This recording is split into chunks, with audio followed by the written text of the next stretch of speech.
हाय, hello. मी प्रियांका. तुमचं स्वागत आहे कोकणी व्लॉगर या यूट्यूब चॅनलमध्ये.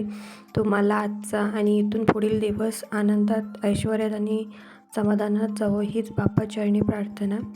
चला तर मग आजच्या व्लॉगला सुरुवात करूया. तर आज आहे बुधवार आणि ते सगळी घरातील कामं, नाश्ता आणि आंघोळ्या वगैरे सगळ्यांच्या उरकल्या होत्या. म्हटलं आज तुम्हाला माझ्या किचनची छोटीशी टूर द्यावी. तर हे आहे माझं छोटंसं किचन.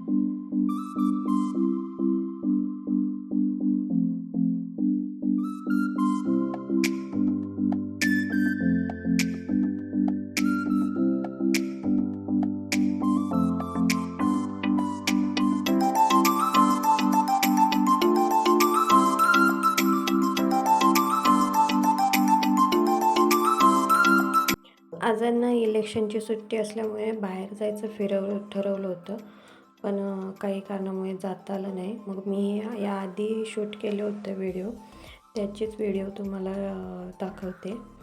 तर आम्ही नाना नानी पार्कमध्ये फिरायला गेलो होतो, तिथली व्हिडिओ आहे.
कोण कोण गेले या बागेत मला कमेंट करून नक्की सांगा. ब्लॉग इथेच संपतोय.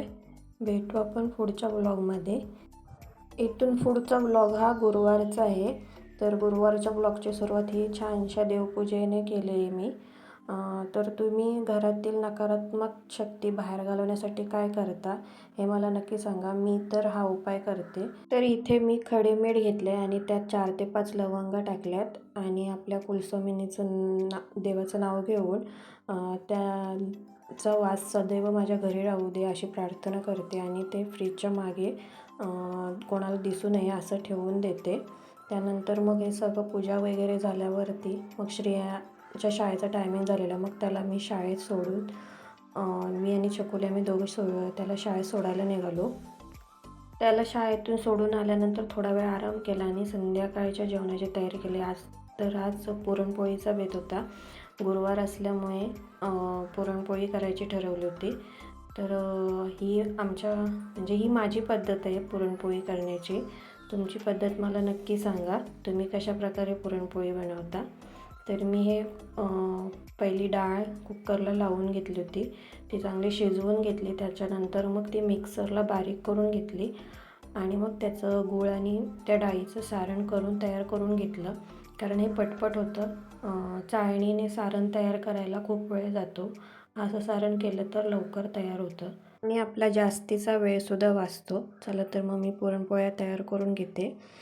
इथे पुरणपोळ्या तयार झाल्यानंतर मग आम्ही जेवून घेतलं आणि चकोलीला बाहेर खेळायचं होतं, त्याच्यामुळे मग बाहेर तिला खेळायला घेऊन आले होते. तरी ती इथे घोड्यावर बसून खेळत होती. तिला म्हटलं गाणं म्हण, तर ती काय गाणं म्हणायची तयारीत नव्हती. त्यानंतर बाहेरून खेळून आल्यानंतर पप्पाबरोबर खेळायचं होतं, तर तिची पप्पाबरोबर अशी मस्ती चालू होती. तर तुम्हाला आजचा ब्लॉग कसा वाटला हे मला कॉमेंट करून नक्की सांगा. भेटू उद्या, तोपर्यंत बाय बाय, काळजी घ्या.